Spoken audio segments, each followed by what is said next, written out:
warahmatullahi wabarakatuh.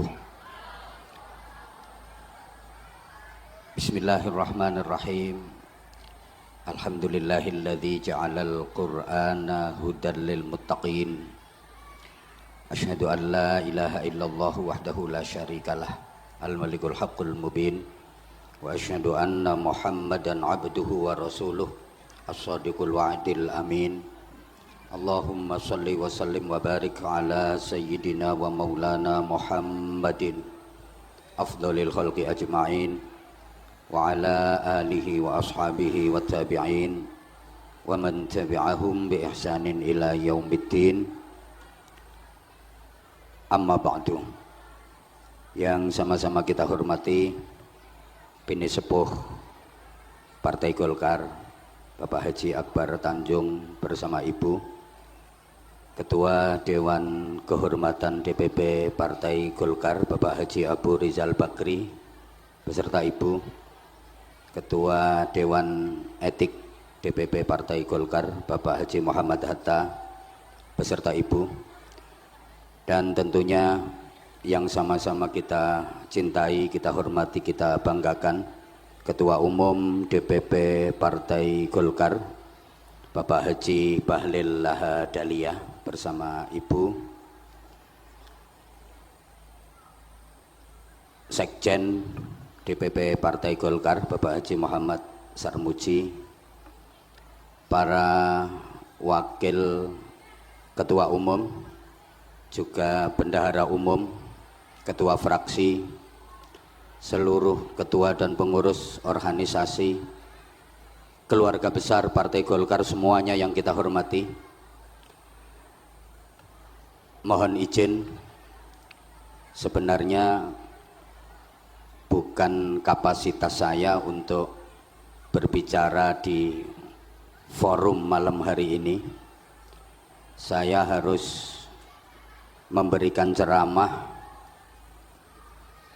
di DPP, sebuah partai yang sudah sangat teruji dalam sejarah dan mewarnai perjalanan bangsa Indonesia, yaitu Partai Golkar. Tapi karena saya dipaksa oleh sahabat saya yang beliau juga ketua penyelenggara,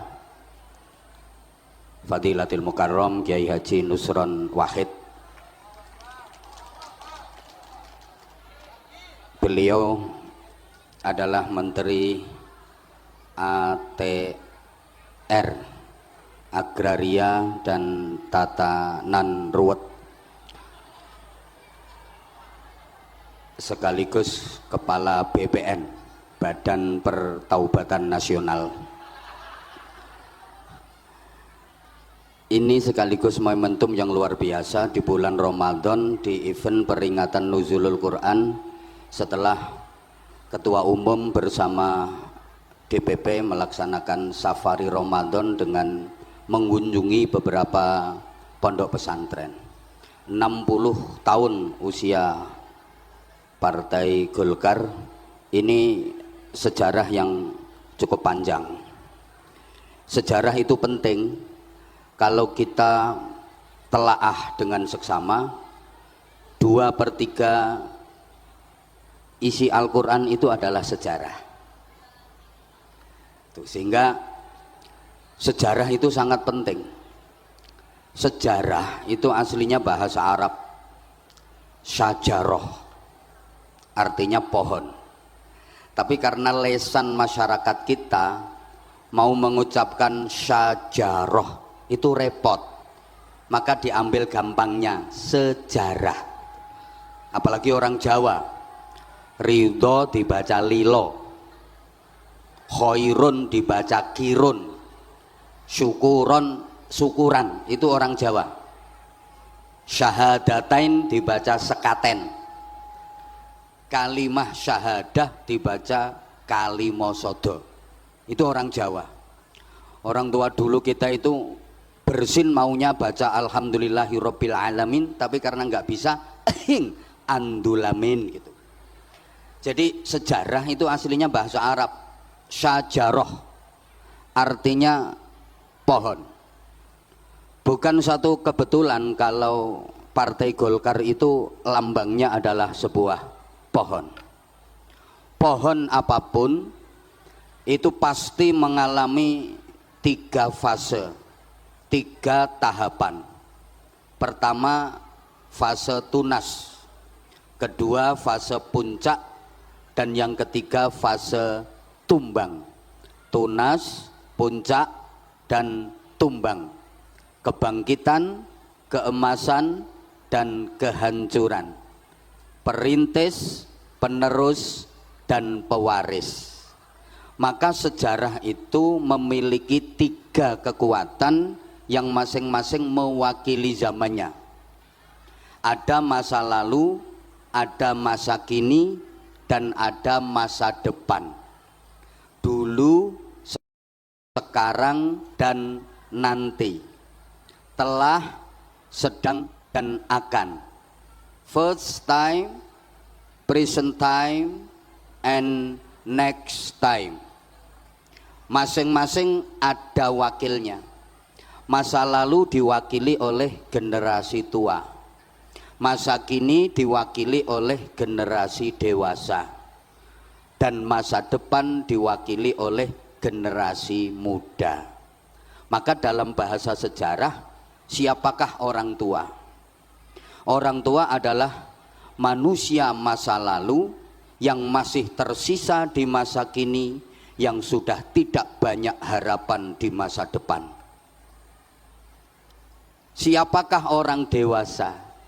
Orang dewasa itu manusia masa kini yang sudah mulai lupa dengan semangat dan idealisme masa lalunya, tapi juga sudah tumpul kalau diajak bicara soal masa depan.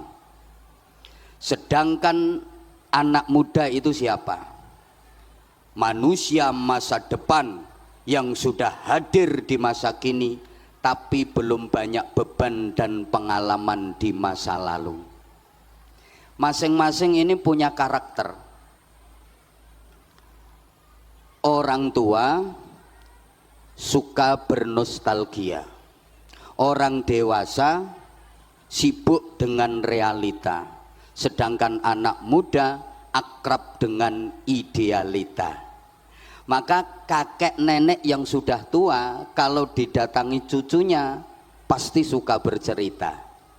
Ayah ibu yang dewasa kalau anaknya minta sesuatu alasannya sibuk kerja. Sedangkan anak-anak paling suka kalau ditanya cita-citanya mau jadi apa. Tokoh tua sibuk menulis biografi. Tokoh dewasa sibuk berprestasi, menduduki kursi, memperebutkan posisi, negosiasi, koalisi, dan korupsi. Sedangkan anak muda pandai berorasi, rajin demonstrasi, dan ahli caci maki. Ini bahasa sejarah. Maka kalau kita bicara masa depan, itu bukan untuk generasi tua, bukan untuk generasi dewasa, tapi masa depan itu untuk generasi muda. Sehingga orang-orang tua kita dulu itu punya filosofi yang hebat dalam rangka mendidik anak cucunya. Orang tua kita dulu itu suka memagari kampungnya dengan pohon bambu. Mungkin di sebagian daerah Bapak Ibu masih banyak kampung-kampung yang dipagari sekelilingnya dengan pohon bambu. Ini filosofi yang luar biasa. Karena dalam rumpun bambu itu tersimpan 3 kekuatan sejarah yang bersatu dalam komposisi yang hebat. Dalam rumpun bambu itu kan ada bambu tua, ada bambu dewasa, dan ada bambu muda. Bambu tua namanya tunggak, bambu dewasa namanya pring, sedangkan bambu muda namanya bung. Dulu bangsa Indonesia ketika menatap masa depan ingin merebut kemerdekaan, mempertahankan kemerdekaan, ini yang diajak berjuang bukan yang tua, bukan yang dewasa, tapi yang muda. Jadi yang diseru itu bukan tunggak, bukan pring, tapi bung. Makanya ada lagunya, mari bung rebut kembali. Bukan mari pring rebut kembali, bukan mari tunggak rebut kembali. Sehingga pada masa-masa pergerakan bangsa kita itu kaya akan bung-bung bangsa. Ada Bung Karno, ada Bung Hatta, ada Bung Sahrir, ada Bung Tomo, ada Bung Nusron, Bung Bahlil. Oke, jadi gini, kalau kita pengen maju, di samping Golkar harus solid untuk menuju Indonesia maju, generasi muda harus punya filosofinya Bung. Bung itu kalau pengen sukses harus menetapi 3 syarat. Pertama, tegak dan runcing. Kalau ada Bung yang tumpul dan bengkong, itu bukan bung harapan tapi bung ancaman. Biasanya dipotong terus dimasak di sayur. Bung yang sukses itu tegak dan runcing, artinya idealis dan kritis. Jangan pernah gampang merasa puas dengan pencapaian, tapi idealis dan kritis, artinya harus bisa jadi perintis bukan sekedar pewaris, pengais bukan pengemis, pelopor bukan pengekor, penggerak bukan penggertak, harus punya karakter bukan yang karaten, harus luar biasa bukan sekedar biasa di luar, harus terpelajar jangan kurang ajar, harus beradab jangan biadab. Yang kedua, Bung itu karakternya pengen bisa menyalip siapa saja, pengen bisa melampaui siapa saja. Jangankan bambu tua yang sudah lapuk, bambu dewasa yang tinggi menjulang harus bisa dilampaui, harus bisa disalip. Artinya ya generasi muda itu harus dinamis dan kreatif. Bekerja dengan keras, bekerja dengan cerdas, sekaligus bekerja dengan ikhlas. Mampu menggabungkan 3 hal ini secara terpadu. Kerja keras, kerja cerdas, sekaligus kerja ikhlas. Kerja keras itu kerja pakai otot, kerja cerdas itu kerja pakai otak, sedangkan kerja ikhlas itu kerja pakai hati. Orang itu kalau cuma kerja keras hasilnya hanya pas, tapi kalau mau kerja cerdas hasilnya lebih luas, apalagi disempurnakan dengan kerja ikhlas hasilnya tak terbatas. Kasih contoh, kalau nggak dikasih contoh mesti nggak paham ya, soalnya kayaknya IQ-nya masih di bawah rata-rata. Kalau cuma kerja keras, kerja pakai otot, hasilnya hanya pas. Maaf, ini nggak beda kayak binatang, kayak sapi, kayak kuda, itu kerja pakai otot, kerja keras, hasilnya pas. Sapi suruh bajak di sawah, kuda suruh narik dokar, hasilnya pas, paling sehari 100.000, 200.000. Beda dengan kerja pakai otak, namanya kerja cerdas, itu kerja profesi, hasilnya lebih luas. Contoh, dokter, itu kerja profesi. Orang kalau kerjanya cuma pakai otot, kerja keras, ngangkat batu gede-gede itu, batu kali, kerja keras itu, paling dapatnya sehari 100.000, 200.000. Tapi kalau kerja cerdas, ngangkat batu kecil, sekali angkat bisa dapat 500 juta, karena yang diangkat adalah batu ginjal. hasilnya lebih luas. Apalagi disempurnakan dengan kerja pakai hati, kerja ikhlas, hasilnya tak terbatas. Contoh kiai.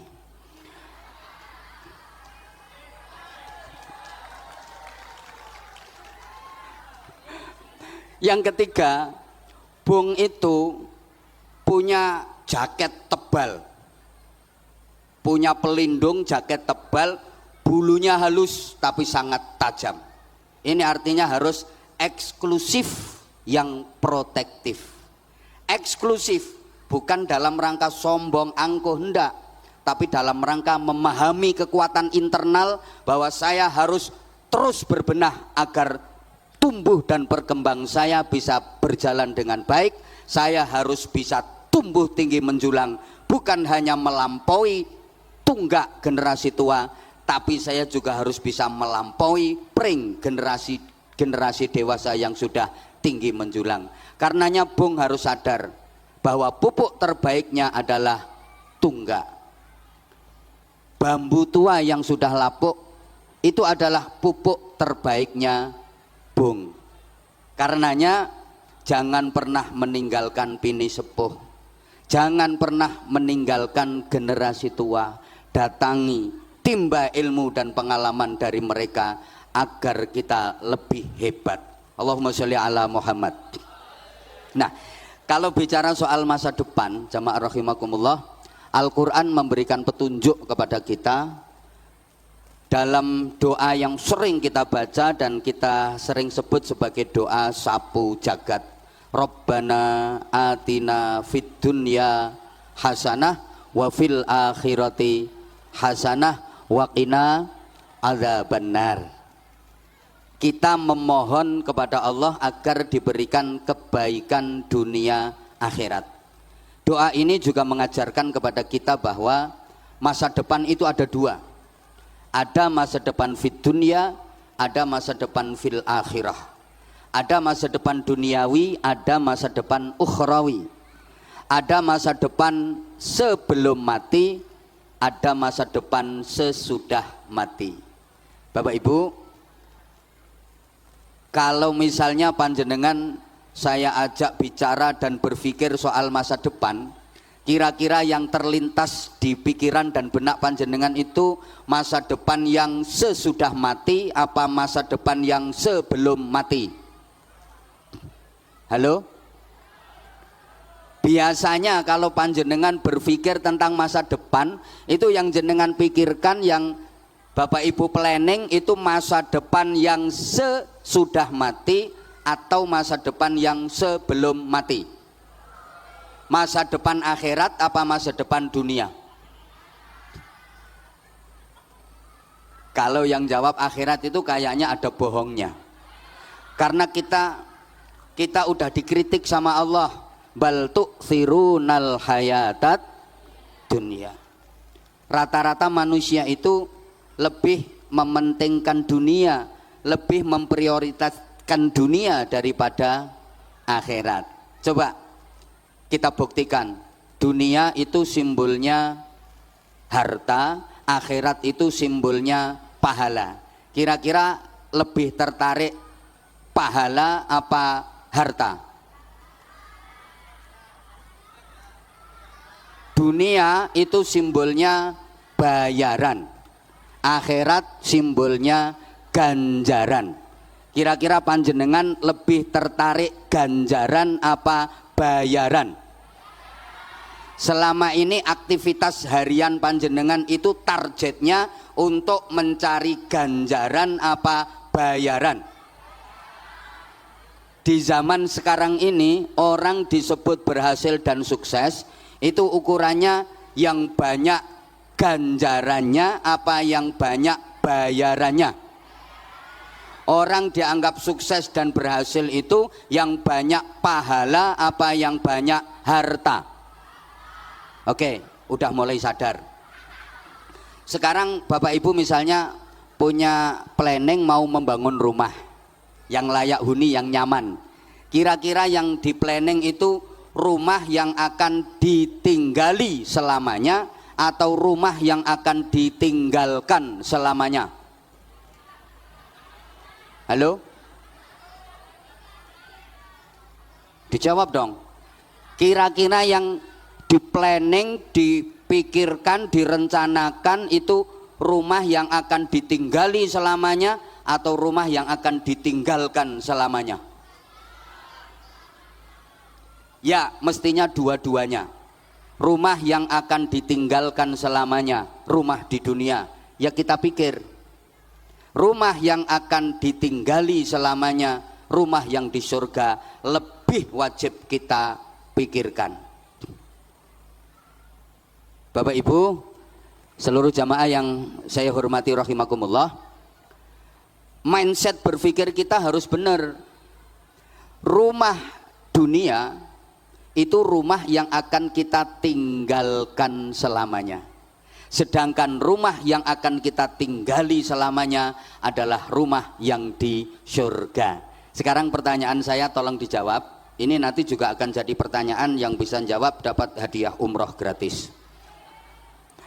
Rumah dunia dengan rumah surga itu lebih bagus mana? Surga. Lebih indah mana? Surga. Lebih mewah mana? Surga. Tapi anggaranmu untuk bangun lebih banyak mana?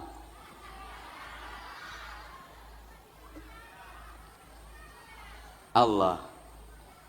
Coba mari kita berpikir jernih.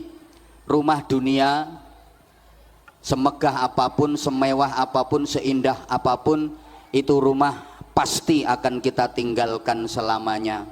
Kalau sudah ditinggalkan, nggak ada gunanya, nggak ada manfaatnya, nggak bisa membantu, nggak bisa menolong, dan nggak ada yang dibawa serta. Betul?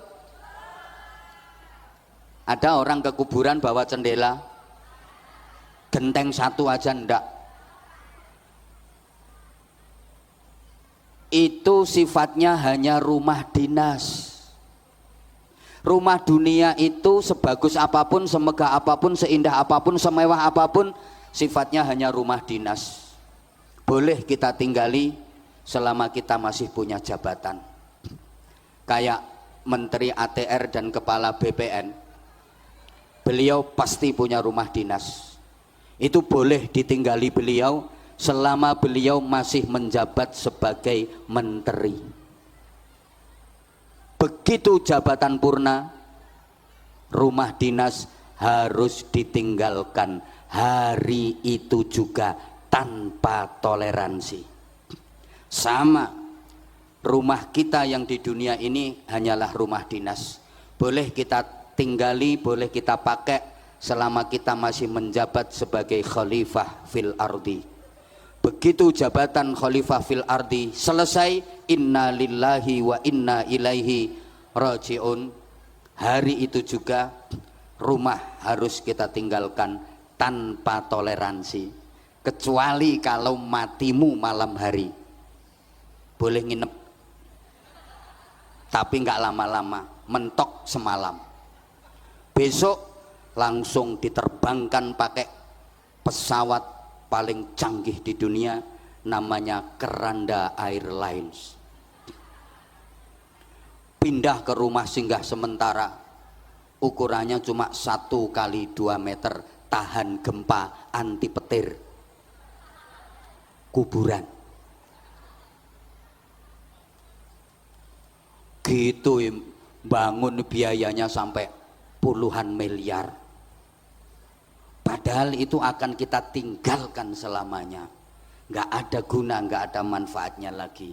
Nggak bisa membantu, nggak bisa menolong. Betul? Betul? Sedang rumah yang akan kita tinggali selama-lamanya adalah rumah yang di surga. Pertanyaannya, sudah punya kapling di sana apa belum?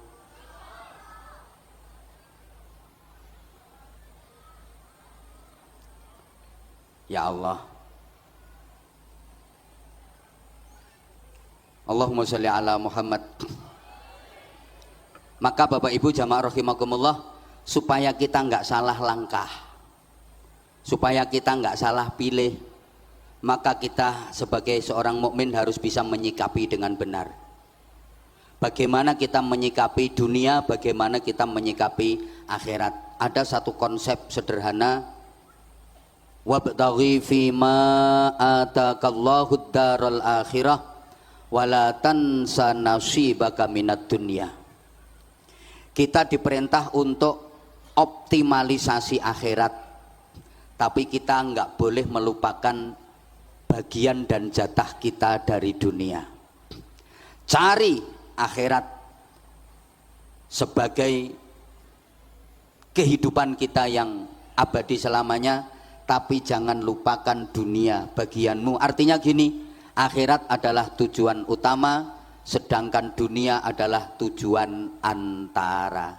Kita harus tahu sifat dan karakter masing-masing, Bapak Ibu. Dunia itu sifatnya hanya mungkin dan mungkin, sedangkan akhirat itu sifatnya pasti. Bagaimana kita menyikapi yang mungkin, bagaimana kita menyikapi yang pasti. Saya ulang, dunia ini sifatnya hanya mungkin. Jadi apapun yang terjadi dalam kehidupan kita di dunia ini, mulai malam ini sampai nanti kita mati, itu sifatnya hanya mungkin. Mungkin iya, mungkin enggak. Mungkin terjadi, mungkin enggak. Sehingga kita kalau mau melakukan apapun disuruh bilang insya Allah, kalau Allah menghendaki. Karena dunia ini sifatnya hanya mungkin. Apapun yang akan terjadi dalam kehidupan kita mulai detik ini sampai nanti kita meninggal, itu nggak ada yang pasti. Sifatnya hanya mungkin dan mungkin. Makanya kita kalau mau melakukan apapun, kita harus bilang insya Allah. Insya Allah tahun ini saya mau berangkat haji, insya Allah tahun depan saya mau mantu. Karena kadang kita punya rencana, udah di planning, udah mateng, bisa gagal kok. Betul? Betul? Maka Bapak Ibu yang punya anak, maaf, yang punya anak udah semester akhir kuliahnya, udah selesai skripsinya, didoakan mudah-mudahan bisa lulus jadi sarjana. Karena itu hanya mungkin kok jadinya sarjana, bisa jadi gagal. Hari H mau diwisuda, siap menyandang gelar sarjana, berangkat ke kampus, naik motor, kurang 10 meter nyampe kampus, ternyata dicium teleler, gagal nggak jadi sarjana. Halo? Ya Allah, dunia ini sifatnya hanya mungkin. Mohon maaf, ada orang yang udah lama pengen punya rumah, dia bisa bangun rumah, begitu rumah selesai belum sempat ditempati, pasang instalasi listrik, nyoba kesetrum, mati. Menabung untuk hari tua, tabungan dapat banyak, ternyata belum sampai tua sudah mati. Kadang-kadang belum mati udah komplikasi, dengan segala sesuatu yang digemari udah nggak berani mengkonsumsi. Dikasih sate dihindari, yang dicari cuma ikan teri. Keasinan dikit tensinya tinggi, makan cumi-cumi alergi, kena sambal goreng ati asam urat kambuh lagi, ginjalnya kena cuci darah seminggu 2 kali, kasih minum manis minta ganti karena udah punya pabrik gula sendiri, istrinya masih cantik udah disfungsi ereksi, meskipun minum obat kuat tetap aja nggak bisa berdiri. Lu dunia ini sifatnya hanya mungkin. Kadang ada pemuda-pemudi sama-sama saling mencintai, belum tentu jadi suami istri. Betul? Pacarannya itu udah belasan tahun, ternyata nggak jadi suami istri. Coba bapak-bapak, maaf, yang sekarang jadi istri bapak itu dulu nominasi ke berapa?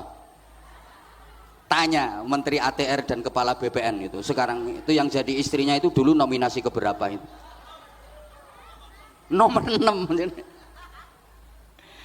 Atau misalnya udah sama-sama mencintai, belum tentu bisa bahagia, jadi suami istri tapi belum tentu bisa bahagia.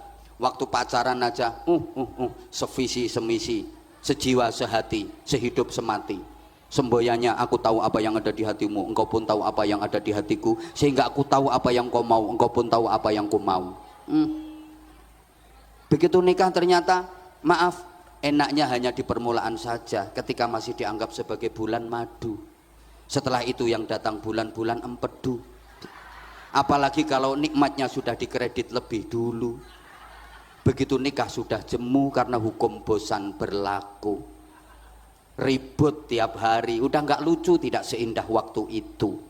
Apalagi ibu-ibu kalau anaknya udah 7, dipandang malah lebih cantik pembantu. Dunia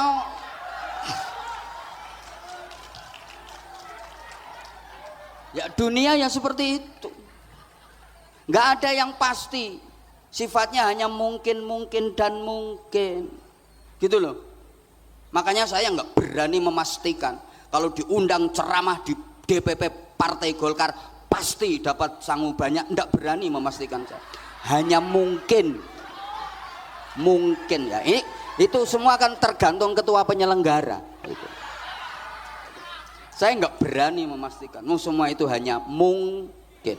Tapi akhirat itu pasti. Mati pasti. Alam barzah pasti. Hidup lagi sesudah mati pasti. Adanya surga dan neraka pasti. Siapa yang masuk surga pasti mulia, pasti bahagia. Siapa yang masuk neraka pasti hina, pasti menderita. Kalau dunia nggak ada yang pasti. Mungkin kata orang Jawa, dunia itu sawang sinawang.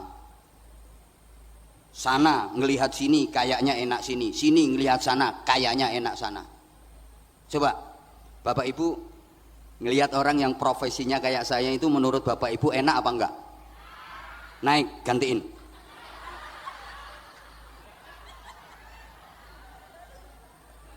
Enak kayak apa? Resikonya besar. Salah ucap bisa viral seluruh dunia. Loh iya, enakan sampean ngaji bisa sambil wis nyantai-nyantai sak genai. Orang itu sawang sinawang. Dipikir jadi menteri itu enak. Kinerjanya dievaluasi, dinilai. Nggak bener, dihujat masyarakat seluruh Indonesia. Makanya saya nggak mau jadi menteri.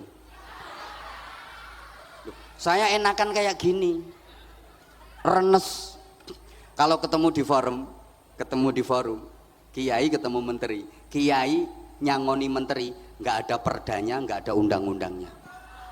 Tapi menteri nyangoni kiai wajib ain hukumnya gitu.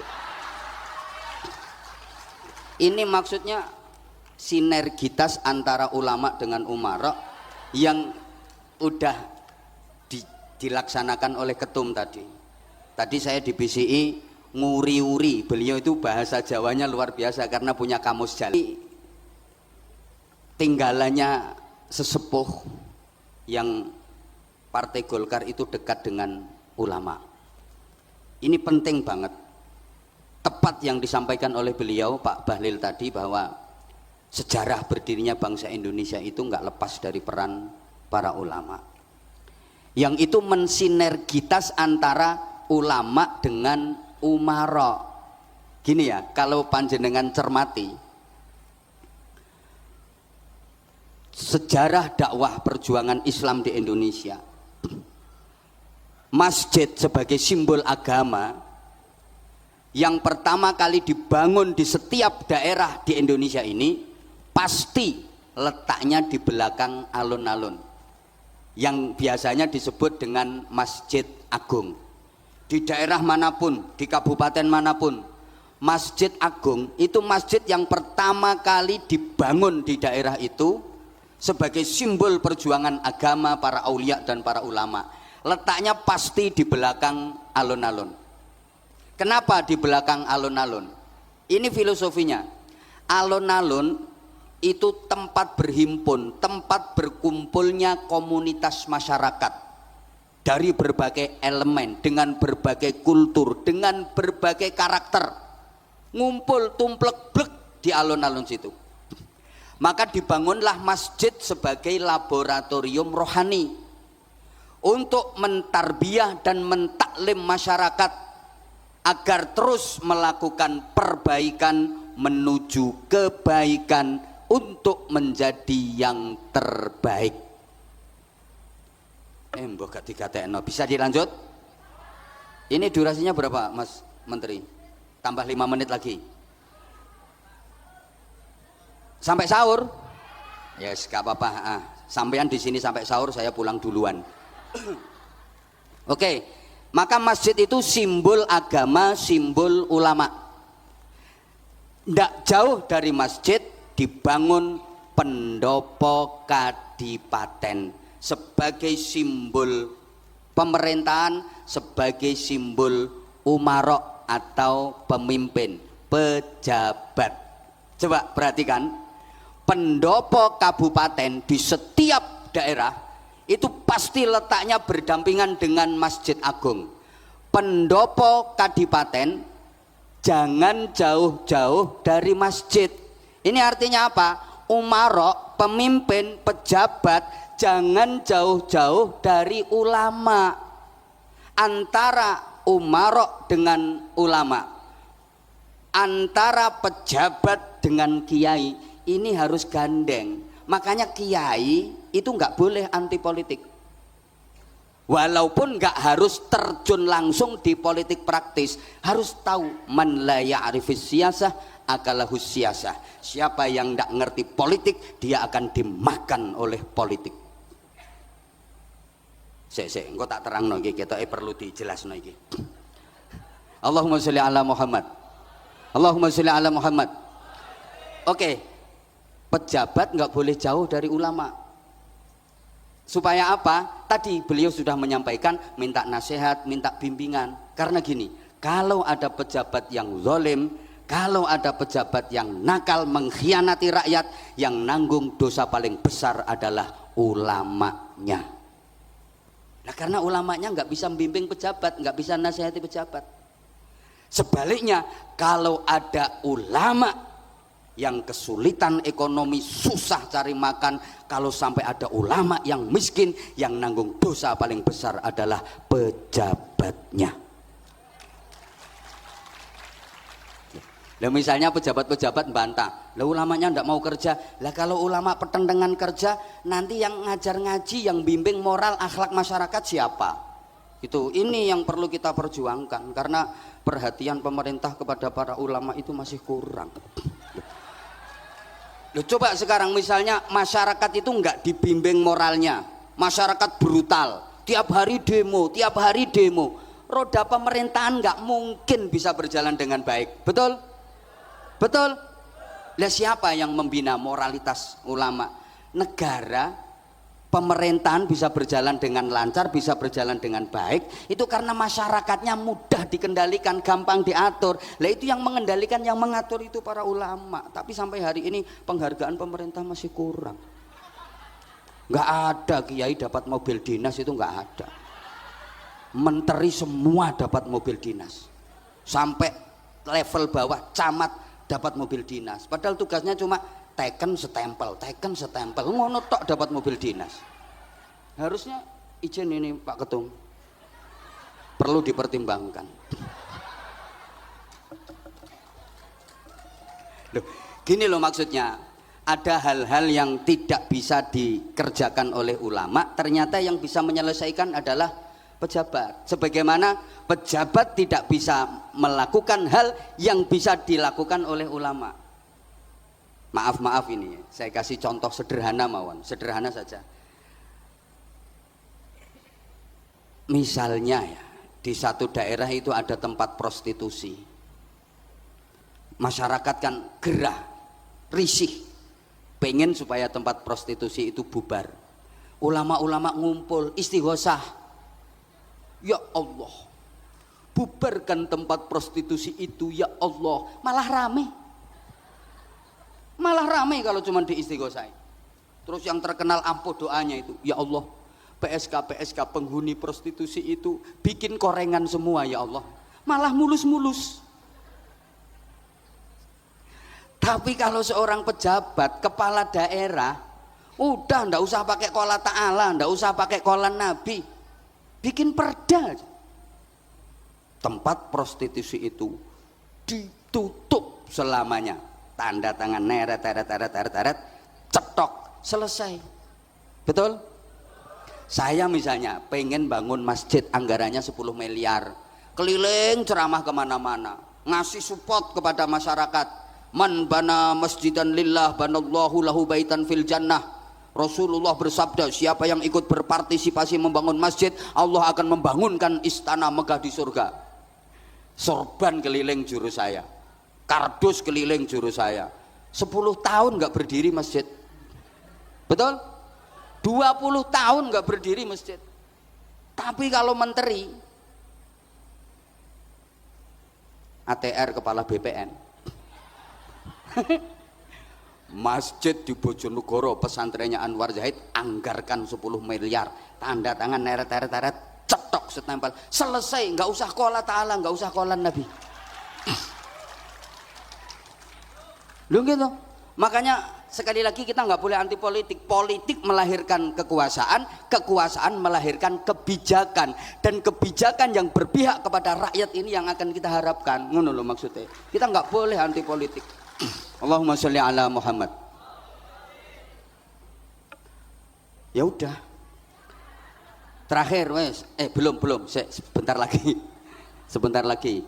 Jadi ini kalau kita bicara tentang sinergitas antara ulama dengan umara. Tadi masjid sebagai simbol agama, ulama tempatnya jaraknya nggak jauh dari pendopo, kadipaten sebagai simbol pemerintahan, sebagai simbol umara, pejabat. Biasanya nanti di sebelahnya pendopo kabupaten itu pengadilan, kejaksaan. Nggih. Sebelahnya lagi penjara, kanggo sing ngono-ngono kae. Ini dari sisi politis seperti itu tatanannya. Oke, kita kembali ke akhirat itu pasti. Kalau dunia hanya, maaf, sawang sinawang. Kata orang Jawa itu, sawang sinawang. Kadang yang naik Mercy berbes mili, yang naik becak bisa lincak-lincak. Itu kalau dunia. Tapi kalau akhirat itu pasti. Surga pasti, neraka pasti. Siapa yang masuk surga pasti mulia, pasti bahagia. Siapa yang masuk neraka pasti hina, pasti menderita. Kalau dunia hanya mungkin saja. Belum pasti yang kaya lebih bahagia daripada yang miskin. Betul? Makan di restoran mewah belum tentu lebih nikmat daripada makan di tengah sawah. Kadang makan di tengah sawah itu menunya sangat sederhana, nasi sama sambel aja. Cuma nasi putih sama sambal kecap tok plus sate. Nah itu Masya Allah nikmatnya luar biasa. Oke, nasi sama sambal tok itu. Wih, ente-entean kata orang Jawa. Habis nasinya tambah sambelnya, habis sambelnya tambah nasinya, nasi habis tambah sambelnya, sambel habis tambah nasinya. Nggak mikir utang kok. Nikmat.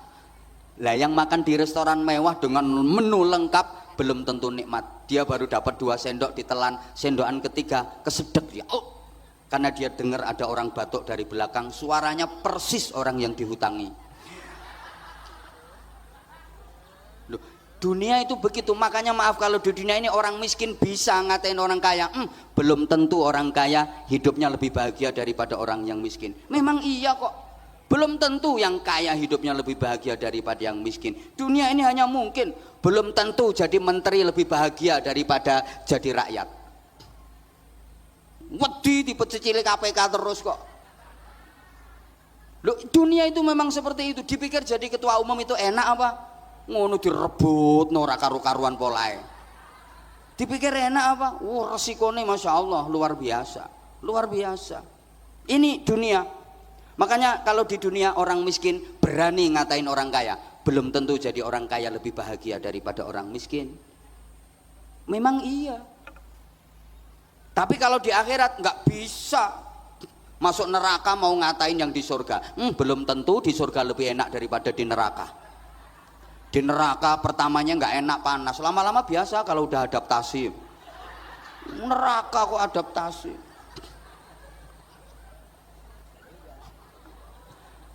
Maka sebagai mukmin yang benar dan baik, kita harus bisa menyikapi bagaimana menyikapi dunia yang hanya mungkin, bagaimana menyikapi akhirat yang pasti.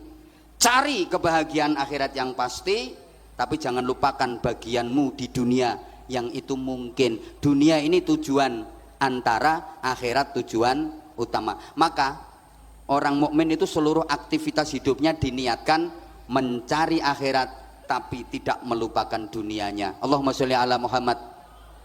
Apapun aktivitasnya diniatkan akhirat tapi tidak melupakan dunia. Jadi petani mau pergi ke sawah, bismillah, niatnya pahala akhirat. Nanti panen dapat harta dunia. Paham? Sama yang jadi pegawai mau ke kantor, bismillah, niatnya akhirat, ibadah, nyari ganjaran. Nanti tanggal muda dapat bayaran. Jadi kiai mau ceramah, bismillah, niatnya akhirat, ibadah, nyari ganjaran. Sudah. Ya sudah. Terakhir yang disampaikan oleh ketua panitia tadi, inti peringatan nuzulul Quran itu bukan kita mempelajari bagaimana sejarahnya, enggak, tapi bagaimana kita bisa menuzulkan Al-Quran pada jiwa kita, bagaimana kita bisa menempatkan Al-Quran pada jiwa kita sehingga kita menjadi manusia-manusia yang berjiwa Quran. Wahyu yang pertama kali turun, Iqra bismi rabbik. Iqra itu dimensi intelektual, bismi rabbik dimensi spiritual. Iqra melahirkan ilmu pengetahuan, outputnya orang-orang pinter. Bismi rabbik melahirkan keimanan, outputnya orang-orang benar. Maka kita harus berikra sekaligus berbismi rabbik. Paham tak? Harus bismi rabbik, harus juga ikra. Jangan sampai ikra saja tanpa bismi rabbik. Jangan cuma bismi rabbik tanpa ikra. Harus kita padukan. Nun sewu. Kalau ikra tanpa bismi rabbik, ini jadinya pinter tapi nggak bener. Bismi rabbik saja tanpa ikra mungkin bener tapi nggak pinter. Yang paling parah itu ikroknya enggak, bismi rabbiknya enggak. Ini on kuadrat. Oke, saya ulang. Kita itu dituntut agar jadi orang yang pinter dan bener, bener dan pinter. Maaf, pinter saja kalau enggak bener, kata orang Jawa keblinger. Pinter kalau enggak bener punya potensi merusak tatanan. Innama ahlakas syayyana ahluh. Yang merusak tatanan itu adalah ahlinya. Halo? Halo? Coba, yang merusak tatanan itu orang bodoh apa orang pinter? Orang bodoh apa orang pinter? Orang pinter. Maaf, yang merusak tatanan itu ya orang yang pinter di bidangnya. Innama ahlakas syayyana ahluh. Yang merusak tatanan itu ahlinya. Maaf, yang merusak hukum di negeri ini adalah orang-orang yang ahli di bidang hukum. Yang merusak perekonomian negeri ini ya orang-orang yang ahli di bidang ekonomi. Gak terima ya wes.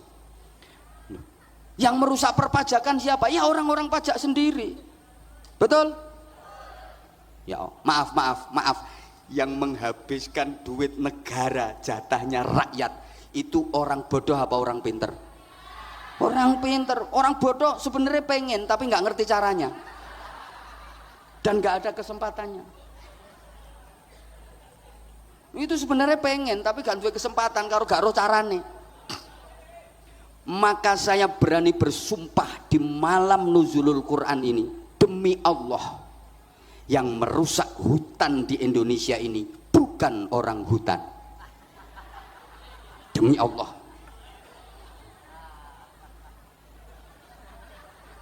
Yang merusak laut di negeri ini juga bukan anjing laut.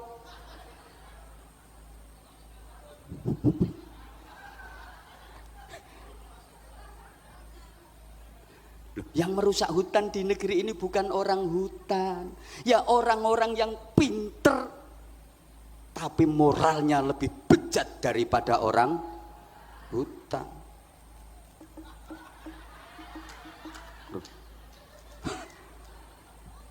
Sama-sama nyuri, lebih bahaya mana? Maling bodoh sama maling pinter? Maling bodoh paling nyolong ayam. Itu ayamnya belum ketangkep, dia udah ketangkep duluan. Soalnya goblok. Kalau maling pinter, hasilnya triliunan, nggak ketahuan. Yang ketangkep ketahuan itu masih goblok itu. Apes. Jadi kalau maling pinter, hasilnya triliunan. Itu loh, kemana-mana masih dipanggil yang mulia, yang terhormat. Datang di acara apa-apa itu masih dipanggil yang terhormat. Padahal bajingan tengek itu. Ya karena pinter. Ajur ya wes. Loh, itu pinter kalau enggak bener. Makanya pentingnya Bismi Rabbik itu di sini. Mohon maaf Bapak Ibu, mohon maaf banget. Indonesia ini enggak kekurangan orang pinter. Tiap tahun fakultas-fakultas perguruan tinggi melahirkan orang-orang pinter. Betul? Kita yang kekurangan itu orang bener.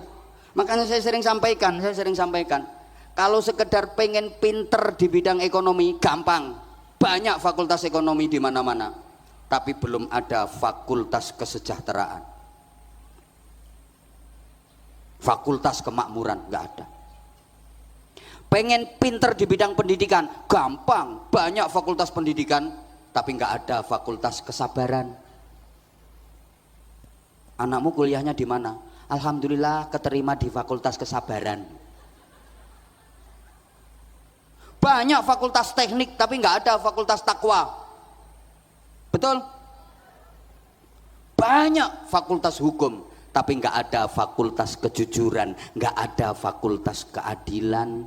Sehingga jangan heran ada orang yang pakar hukum, ahli hukum, kesandung kasus hukum, jadi maklar hukum, jual beli hukum, wa akhiru da'wahum, dia yang dihukum. Duh, kalau pengen pinter dakwah gampang, sekarang banyak fakultas dakwah, tapi nggak ada fakultas keikhlasan. Maka jangan heran ada orang ceramah 2 jam yang dibicarakan soal keikhlasan, pulang nggak dikasih apa-apa sama panitia, gerundel. Ya karena dia bukan lulusan fakultas keikhlasan. Maka Pak Menteri, Pak Nusron, mohon dengan sangat hormat, malam ini keikhlasan saya jangan diuji. Ya, karena saya bukan lulusan fakultas keikhlasan. Makanya Bapak Ibu, Bismi Rabbik ini yang melahirkan al-hikmah wal barokah. Kalau Iqra itu melahirkan intelektualitas. Banyak orang sukses jadi tokoh hebat bukan karena Iqra-nya, tapi karena Bismi Rabbiknya. Nih sekedar yang saya sampaikan, mohon maaf ini masih ada undian kuis. Saya mohon dengan sangat kepada pertama beliau Bapak Haji Bahlil Lahaladia selaku Ketua Umum untuk menunjuk salah satu jamaah maju ke depan untuk saya kasih pertanyaan, nanti kalau bisa jawab langsung dapat hadiah umroh gratis.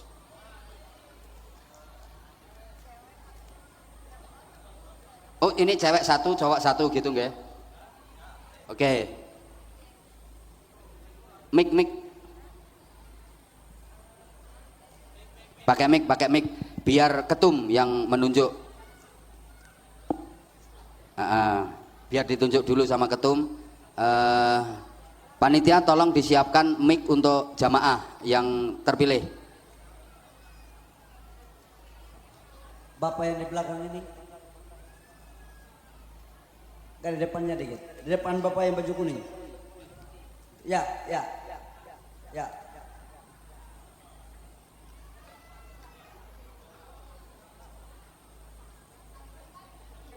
Mana? Silakan. Ya boleh Bapak yang maju. sudah ditunjuk Oke. untuk maju 2 ke orang depan. Bapak, satunya Ya, jamaah perempuan. ibu ya. Sama ibu. Oke. Matur suwun. Terima kasih Pak Ketum. Bapak boleh kenalan dulu Bapak. Salam dulu Bapak. Assalamualaikum warahmatullahi wabarakatuh. Waalaikumsalam warahmatullahi wabarakatuh. Bapak namanya siapa? Rebin. Pak Ipin? Rebin. Rebin. Rebin? Rebin panggilannya Robin. Robin panggilannya. Alamatnya Bapak? Alamat Mic-nya agak dideketin Bapak. Alamatnya Jalan Kamangkesen Ilir Gang 3. Oh, jam 3. Belakang sini, belakang sek. Oh, belakangnya sini, deket di Iya, sini. iya, jamaah. Tadi ikut sholat tarawih di sini. Tiap malam. Oh, tiap malam di sini. Iya, iya. Berarti jamaah rutin Masjid DPP Partai Golkar ini. Alhamdulillah, tepuk tangan. Nggak salah pilih ketua umum memilih panjenengan Bapak. Oke, Bapak. Alhamdulillah. Pertanyaannya gampang Bapak. Pertanyaannya gampang banget. Hah? Jangan susah-susah. Jangan susah-susah. Iya. Ya udah, kalau pertanyaannya jangan susah-susah, oke. Al-Quran itu terdiri dari 30 juz dan berapa surat?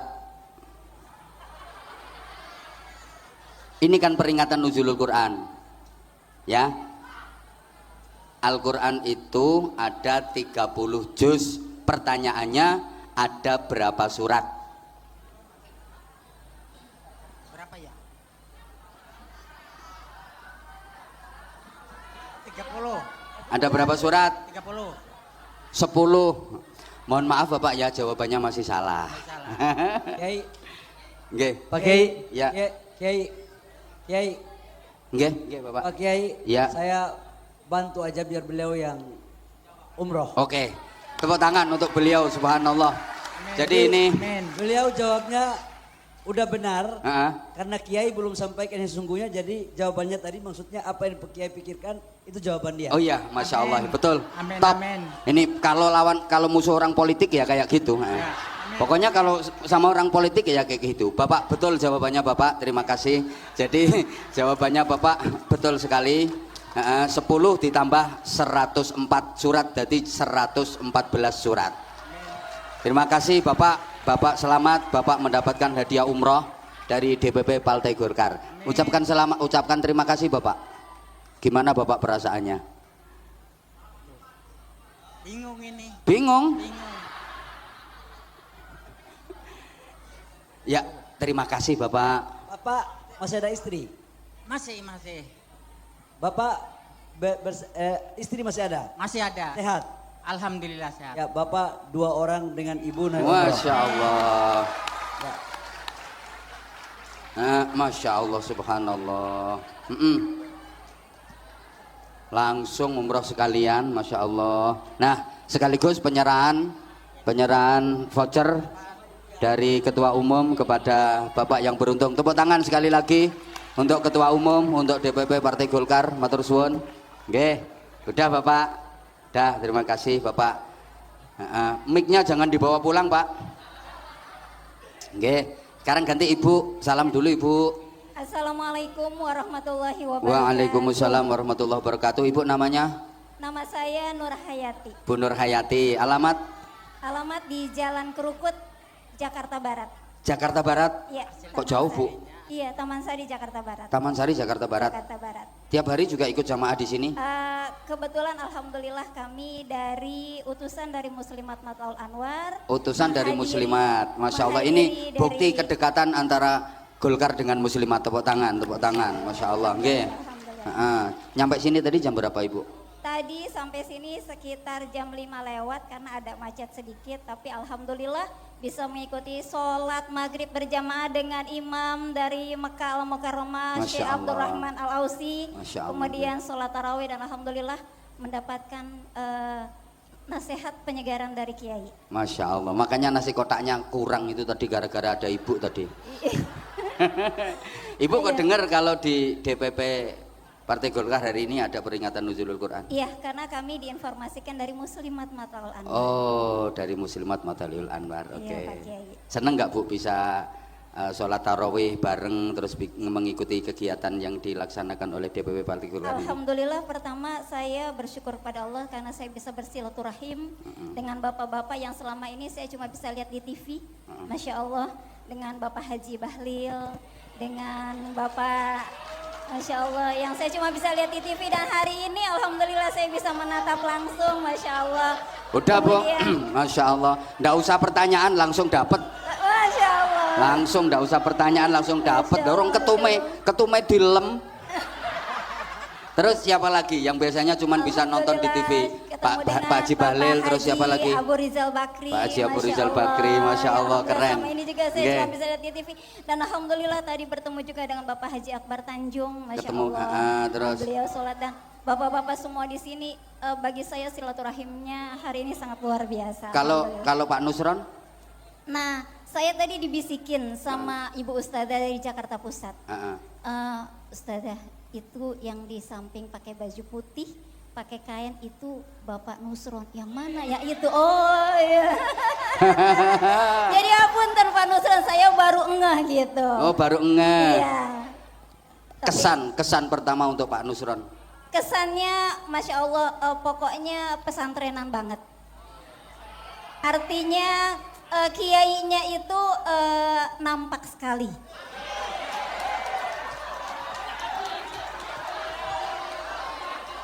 Pak Ketum, tahu kayak gini nggak usah ngundang saya. Kiai, Siap. langsung dibuat pertanyaan aja supaya Iya. langsung. Ya. Dia kelihatannya Pak Nusron mau tambah lagi satu. Masya Allah, Oke, Masya kalau Allah, gitu Masya pertanyaan. Allah. Oke. Iya Pak Kiai. Pertanyaan. Enggak. Pertanyaan. Iya Pak Kiai. Perang Badar terjadi Masya Allah. pada tanggal dan bulan. Pak Kiai, Ah. Pangapunten tadi saya betul-betul menikmati daripada tausiah dari Pak Kiai. Jadi saya betul-betul tentang nuzul Quran dan materi yang tadi Pak Kiai sampaikan. Nggak kebayang kalau pertanyaannya tentang Perang Badar. Nah, karena saya tahu Ibu tadi menyimak dengan seksama, sehingga maka pertanyaannya saya lempar. Kalau pertanyaannya seputar materi saya, pasti Ibu bisa jawab. Saya tahu. Makanya saya kasih pertanyaan yang lain. Iya. Saya bantu. Iya. Yang jelas Perang Badar itu terjadi di bulan Ramadan. Ramadan. Tanggalnya Tanggal 17 Ramadan. 17 Ramadan. Tepuk tangan. Oke. Bertepatan dengan Ya Nuzulul Quran. udah itu aja. Nanti kalau ditanya taunya mesti nggak ngerti dia. Udah cukup. Bener Bapak, betul. Ibu, Iya Pak. suaminya masih ada? Masih ada Pak, alhamdulillah. Masih sehat? Sehat, alhamdulillah. Ibu pingin umroh dengan suami? Ya Allah demi Rasul, pingin. Oke, nanti Pingin banget. Ibu, Pak Nusron ya. Pak Nusron akan bantu suami Ibu untuk umroh dengan Ibu ya. Alhamdulillah, ya Allah. Alhamdulillah. Karena Pak Nusron ini kiai benaran ini. Bapak Haji Bahlil Lahadalia dan Bapak Nusron, Pak Kiai beserta seluruh jajaran, saya mengucapkan terima kasih. Doa yang selama ini saya panjatkan. Masya Allah. Mungkin Masya Allah. malam ini di malam Nggih. nuzulul Quran Masya Allah ijabah. Allah. Oke. Monggo Ibu naik ke pentas Ibu. Monggo Pak silakan Nusron, Pak untuk Nusron yang mengasih. untuk Pak Nusron, menerima voucher umroh dari Pak Nusron Wahid, Kiai Haji.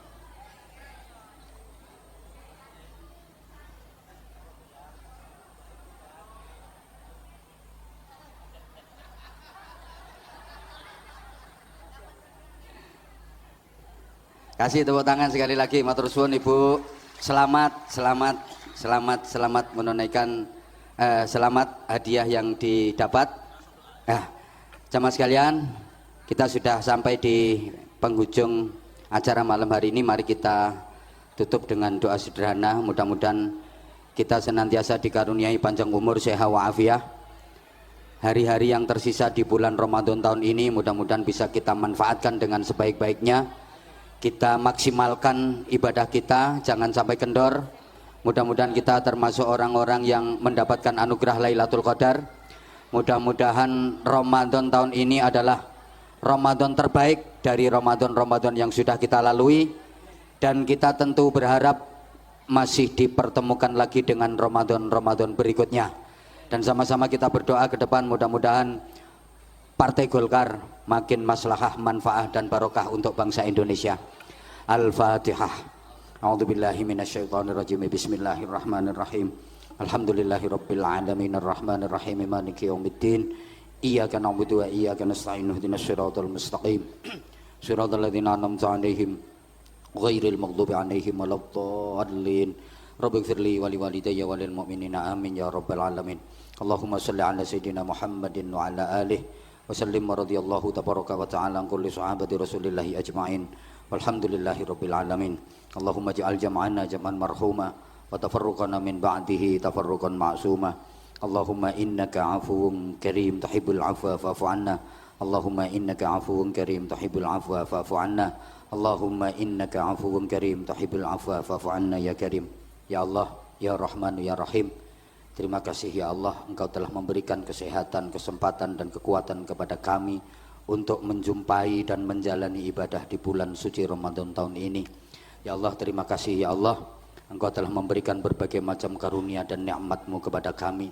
Bimbing kami agar bisa mensyukuri nikmat-nikmat-Mu dengan syukur yang dalam, dengan syukur yang sungguh-sungguh. Terima kasih ya Allah, Engkau telah memberikan kesempatan kepada kami untuk hadir di majelis yang mulia ini. Ya Allah, jadikan majelis ini taman surgamu ya Allah, tempat di mana kelak kami akan berjumpa denganmu, tempat yang akan kami tinggali selamanya kelak di akhirat nanti. Ya Allah, jadikan majelis ini penebus dosa-dosa kami, dosa-dosa kedua orang tua kami, dosa-dosa saudara dan keluarga kami, dosa-dosa seluruh jamaah yang hadir di majelis ini. Ya Allah, ya Rahmanu, ya Rahim. Malam ini kami bersimpuh memohon ampunan-Mu ya Allah. Ampuni jika sampai di usia kami sampai malam ini kami masih sering melangkah ke tempat-tempat yang tidak Engkau ridhoi. Ampuni kami ya Allah jika perbuatan kami tidak sesuai dengan apa yang Engkau kehendaki. Ampuni kami ya Allah jika kesibukan kami dengan kerja sering membuat kami lupa kepadamu, sering membuat kami meninggalkan ibadah kepadamu. Ya Allah, ya Rahmanu, ya Rahim, ya dzal jalali wal ikram, ya dzat tauli wal in'am. Ampuni ya Allah sekelam apapun masa lalu kami. Ampuni ya Allah sebusuk apapun aib kami.